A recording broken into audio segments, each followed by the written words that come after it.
इसमें हम देखेंगे इस ऑब्जेक्ट को कैसे हम relative polar coordinate system use करके हम ये ड्रॉ करें, ठीक है।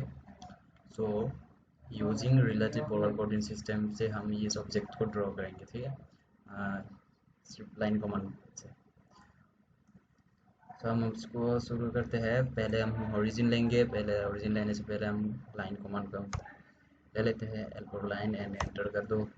फिर इसमें ओरिजिन हम स्पेसिफाई करेंगे। ओरिजिन स्पेसिफाई हम यहाँ पे अभी ज़ीरो नहीं कर सकते क्योंकि ये जो डायग्राम है ऑलरेडी ओरिजिन जीरो से स्टार्ट किया गया है। सो मैं यहाँ पे 150 ओरिजिन लेता हूँ, एक्स डायरेक्शन में 150 एंड वाई डायरेक्शन में 0 लेता हूँ, ठीक है। अभी शुरू करता हूँ यहाँ पे। अभी ये जो परपेंडिकुलर लाइन है हम इसको क्लॉकवाइज शुरू करता हूँ। आप इसको एंटी क्लॉकवाइज से भी शुरू कर सकते हैं अपनी मर्ज़ी से, बट मैं क्लॉकवाइज शुरू कर देता हूँ, ठीक है। अभी यहाँ पे देखो, यहाँ पे आप देख सकते हैं इसमें परपेंडिकुलर 60 डिस्टेंस दिया गया है। So relative polar coordinate system में हम एक फॉर्मूला यूज़ करते हैं, वो है shift at the rate and distance डालते हैं। यहाँ पे डिस्टेंस 60 है एंड एंगल डालेंगे, एंगल 90 डिग्री परपेंडिकुलर ड्रॉ करने के लिए एंगल 90 हो जाए, ठीक है। एंगल 90 डाल दिया। अभी नेक्स्ट यहाँ पे हम देखेंगे ये वाला, यहाँ पे एंगल देख सकते हैं आप 67 दिया गया है। इसमें एंगल गिवन है 67, एंगल 67 गिवन है, ठीक है। तो हम इसको ये एंगल निकालने के लिए हम एंटी क्लॉकवाइज एंगल को काउंट करना चाहिए पॉजिटिव। अगर एंटी क्लॉकवाइज अगर एंगल का हम काउंट करते हैं तो ये पॉजिटिव वैल्यू देते हैं। अगर हम क्लॉकवाइज अगर ऐसे क्लॉकवाइज टिक टिक टिक क्लॉकवाइज अगर घुमाते हैं, क्लॉकवाइज अगर एंगल को काउंट करें तो ये माइनस हो जाता है। तो हम क्लॉकवाइज एंटी क्लॉकवाइज घुमाते हैं। सो यहाँ से अगर देखते हैं तो यहाँ पे अगर इमेजिनरी लाइन ड्रॉ करते हैं, ठीक है, यहाँ पे ये हो गया सेकेंड क्वाड्रेंट, अब ये हो गया थर्ड क्वाड्रेंट एंड ये हो गया फोर्थ क्वाड्रेंट। सो ये जो सेकेंड क्वाड्रेंट है यहाँ तक का ये ओरिजिनल लाइन यहाँ तक का 180 होता है एंड यहाँ तक 270 हो जाता है, 270। सो 270 प्लस 67, यहाँ तक जो परपेंडिकुलर है यहाँ तक एंगल हो जाता है 270। 270 प्लस 67, 270 के साथ जो 270 के साथ अगर 67 एंगल हम ऐड कर देते हैं तो यहाँ तक का बन जाता है 337 डिग्री, ठीक है। ये एंगल कितना हो जाता है 337। हम ऐसे भी ले सकते हैं या फिर हम यहाँ से ऐसे भी ले सकते हैं। यहाँ पे अगर इमेजिनरी लाइन अगर ऐसे ड्रॉ करते हैं तो हमारे पास ये हॉरिजॉन्टल लाइन ड्रॉ कर देता हूँ। अगर यहाँ पे हम सपोज ये हमने लाइन ड्रॉ कर दिया, ये अब देख सकते हैं आप ये हॉरिजॉन्टल लाइन एंड ये परपेंडिकुलर, यहाँ से लेके यहाँ तक का जो एंगल बनता है वो 90 डिग्री, ठीक है। सो 90 में से अगर ये गिवन 67 माइनस कर देते हैं, क्योंकि ये एंगल तो बीच में ही है ना, इसकी इस एंगल के अंदर ही है ना, हॉरिजॉन्टल एंड परपेंडिकुलर क्या है बीच में ही है। सो अगर ये 90 से 67 माइनस करते हैं तो ये एंगल रह जाता है 23, ठीक है। अगर ये 23 रहता है, ये हालांकि यहाँ तक का 23, बट ये 23 वैल्यू डालने के लिए हमें माइनस पुट करने होंगे क्योंकि ये फोर्थ क्वाड्रेंट में है, ठीक है। फोर्थ क्वाड्रेंट क्योंकि 23 हम एंटी क्लॉकवाइज में ले रहे हैं ना, नहीं क्लॉकवाइज में ले रहे हैं, ठीक है, क्लॉकवाइज में ले रहे हैं। तो इसमें देख सकते हैं अभी आप ऐसे भी एंगल ले सकते हैं। मैं इसी को दिखाता हूँ दो तरीके से। शिफ्ट एट दी रेट, इसमें डिस्टेंस दिया गया है 65 एंड एंगल कितना, एंगल -23। ऐसे भी आप डाल सकते हैं या फिर आप shift at the rate 65 distance angle डाल सकते हैं 337, ये अपनी मर्जी से दोनों ही चाहिए। नेक्स्ट अभी ये इंक्लाइन लाइन ड्रॉ करने के लिए हम देख सकते हैं यहाँ पे दिया गया गिवन है इस एंगल का, ये इंक्लाइन लाइन से लेके इस इंक्लाइन लाइन तक का एंगल जो है वो 99 डिग्री है, ठीक है। सो यहाँ पे एक हम परपेंडिकुलर ड्रॉ करते हैं, इमेजिनरी लाइन अगर यहाँ पे हम ड्रॉ कर देते हैं, यहाँ पे ऐसे ड्रॉ करते हैं तो आप देख सकते हैं ये परपेंडिकुलर से लेके ये हॉरिजॉन्टल लाइन, ठीक है। यहाँ तक का जो एंगल बनता है वो 90 डिग्री, एंड यहाँ से लेके यहाँ तक का जो एंगल बनता है यहाँ पे जो एंगल बनता है वो 90, ठीक है, 90। अभी आप देख सकते हैं यहाँ पे 23 एंगल होते हैं, यहाँ पे 23 है, सो इसके ऑपोजिट यहाँ पे 23 है, ठीक है। सो 23 माइनस 90 कर सकते हैं आप। ये जो टोटल एंगल है ना, ये परपेंडिकुलर से लेके ओरिजिनल, ये टोटल 90 है। सो 90 में से अगर 23 माइनस कर देते हैं तो 67 रह जाता है। ये इंक्लाइन लाइन से लेके ये परपेंडिकुलर तक का एंगल रहता है वो 67, ठीक है, 67। सो अगर हमें इस एंगल का वैल्यू पता चल जाता है 67, तो हम इस परपेंडिकुलर से लेके ये इंक्लाइन लाइन तक का एंगल भी हम निकाल सकते हैं। कैसे? 99 माइनस 67 इज इक्वल 32। ये एंगल जो बनता है वो 32 हो जाता है, ठीक है। ये एंगल जो है वो 32 बन जाता है, 67 प्लस 32, ठीक है, ऐसे भी। सो अभी हमें पता चल गया कि इस एंगल का वैल्यू जो है वो 32 है। सो 32, अभी ये परपेंडिकुलर से लेके ये हॉरिजॉन्टल लाइन, यहाँ पे जो एंगल बनता है वो 90। सो 90 में से ये 32 माइनस करते हैं तो यहाँ पे कितनी बन जाता है, इंक्लाइन लाइन से लेके इस इंक्लाइन लाइन से लेके हॉरिजॉन्टल लाइन तक का एंगल बन जाता है तो 58 डिग्री बन जाता है, ठीक है। या फिर आप ऐसे भी इसको कर सकते हैं, 23 को प्लस कर दो 99 के साथ, ये जो एंगल बनता है यहाँ पे इसके ऑपोजिट यहाँ पे 23 एंगल है, सो इसके ऑपोजिट यहाँ ये एंगल हो गया। तो यहाँ पे 23 प्लस 99 कितने होते हैं, 122। 23 प्लस 99 122 एंगल होता है। सो ये टोटल हॉरिजॉन्टल में कितने एंगल बनता है, 180। 180 में से अगर 122 माइनस करते हैं, 180 में से अगर 122 माइनस करते हैं तो यहाँ पे 58 एंगल रह जाता है, ठीक है। दोनों तरीके से ये अब ऐसे भी कैलकुलेशन करते हैं अपनी हिसाब से। इसको अभी कंटिन्यू करके हम यहाँ पे थ्रो करेंगे shift at the rate, and distance डालेंगे 45, एंगल डालेंगे 58, लाइन ड्रॉ करेंगे ऊपर तक shift at the rate, distance 30, angle 90, perpendicular draw करेंगे तो 90 होंगे एंगल। अभी नेक्स्ट यहाँ पे देख सकते हैं, यहाँ पे अगर परपेंडिकुलर, यहाँ पे अगर हॉरिजॉन्टल लाइंस ड्रॉ करेंगे स्ट्रेट, तो देख सकते हैं आप यहाँ से लेके ये परपेंडिकुलर से लेके हॉरिजॉन्टल तक 90 डिग्री होते हैं, यहाँ तक 90, ठीक है, 90 डिग्री होते हैं।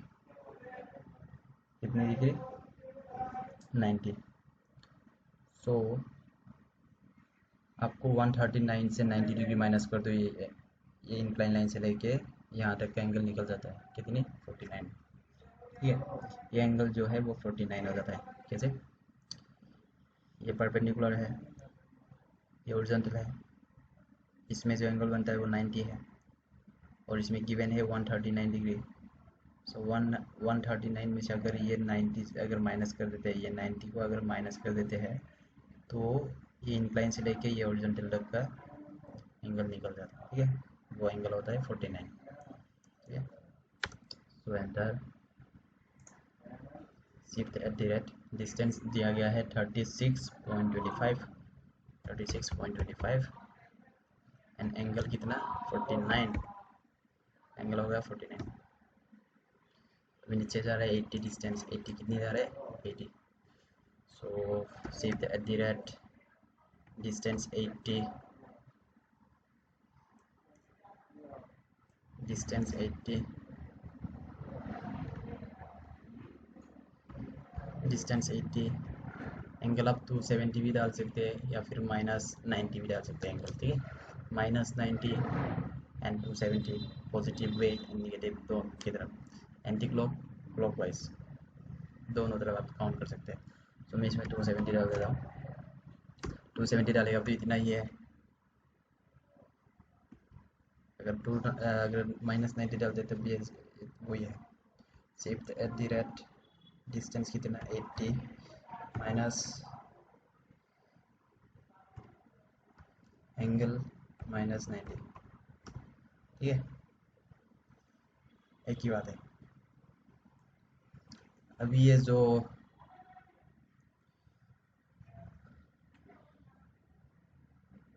ये एंगल जो है इसको निकाल के देता हूँ अभी। यहाँ पे ड्रॉ करते हैं। अभी ये एंगल 38 डिग्री दिया गया है। ये एंगल समझाता हूँ कैसे निकालते इसको। यहाँ पे मेरी लाइन ड्रॉ करते हैं स्ट्रेट, एंड यहाँ पे ड्रॉ करते हैं हम, और यहाँ पे ड्रॉ करते हैं। ठीक है, अभी देखो इसमें इजी हो जाएगा। ये एंगल जो है, ये एंगल जो है गिवन है 38 डिग्री। इसमें एंगल कितना है? 38 है। तो ये एंगल निकालो अभी, ये ऑपोजिट, इसके ऑपोजिट ये है, तो इसकी एंगल भी कितने होते हैं? 38 होते हैं। ठीक है, तो हम इसको माइनस भी ले सकते हैं। सो अगर ऐसे उल्टा लेते हैं, ऐसे क्लॉकवाइज अगर लेते हैं तो 90 प्लस 30 करके भी हम ये एंगल निकाल सकते हैं। बट मैं ऐसे लूँगा, एंटी क्लॉकवाइज लूँगा। सो यहाँ तक का इसको ओरिजेंटल, ये हो गया ओरिजेंटल लाइन। ठीक है, इसकी जो एंगल है, ऐसे क्योंकि इसके एंगल जो है वो 180 होते हैं। ठीक है, 180 कितने? 180। अभी देखो 180, अगर ये एंगल 180 है तो इस हॉरिजॉन्टल लाइन से लेके इस इंक्लाइन लाइन तक का एंगल कितना होगा? सिंपल सी है, इजी है। अभी देखो यहाँ पे हॉरिजॉन्टल लाइन है, ये परपेंडिकुलर लाइन, इसमें जो एंगल बनता है वो 90 है। ठीक है, तो इस 90 में से अगर ये जो एंगल बनता है 38, यहाँ से लेके ये जो 38 है, क्योंकि इसके ऑपोजिट इसमें गिवन है 38, ये गिवन है, इसके ऑपोजिट ये ऑपोजिट एंगल हो गया। इस ऑपोजिट एंगल में कितनी एंगल बनता है? 38 है, इसके ऑपोजिट 38। ठीक है, सो ये 38 अगर इस 90 में से मैं माइनस करते हैं, 90 में से अगर माइनस करते हैं तो ये एंगल निकल जाता है। ये जो एंगल होता है वो निकल जाता है। ये एंगल कितना हो जाता है माइनस करने के बाद? 52 हो जाता है। ठीक है, 52 एंगल होता है। ये जो हॉरिजॉन्टल लाइन है,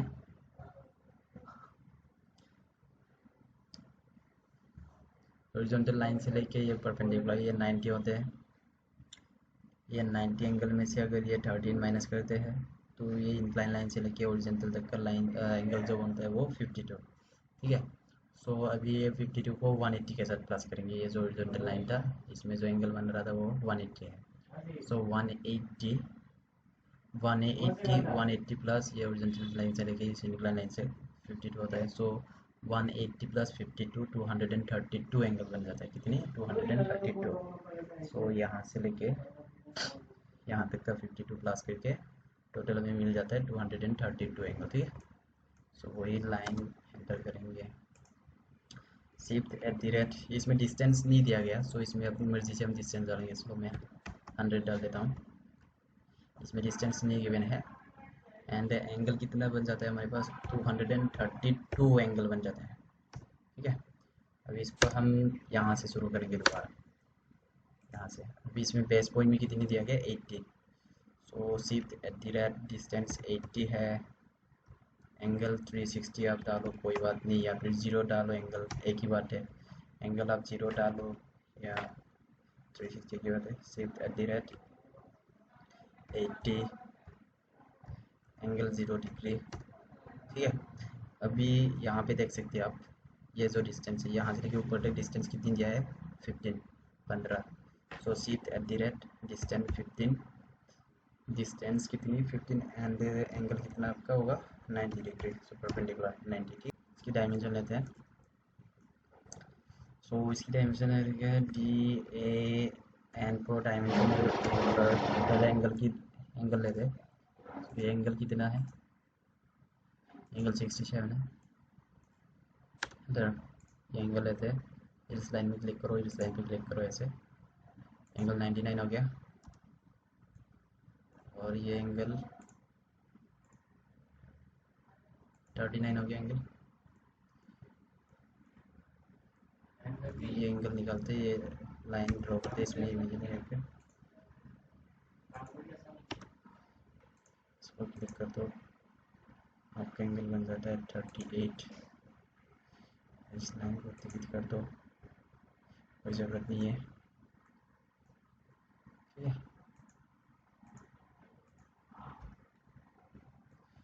अभी इसकी डायमेंशन निकालते हैं। D A L dimensional aligned. So यहाँ से लेके यहाँ तक का एंगल है 60 डिग्री, 60 है 90 डिग्री, यहाँ से लेके यहाँ तक 65।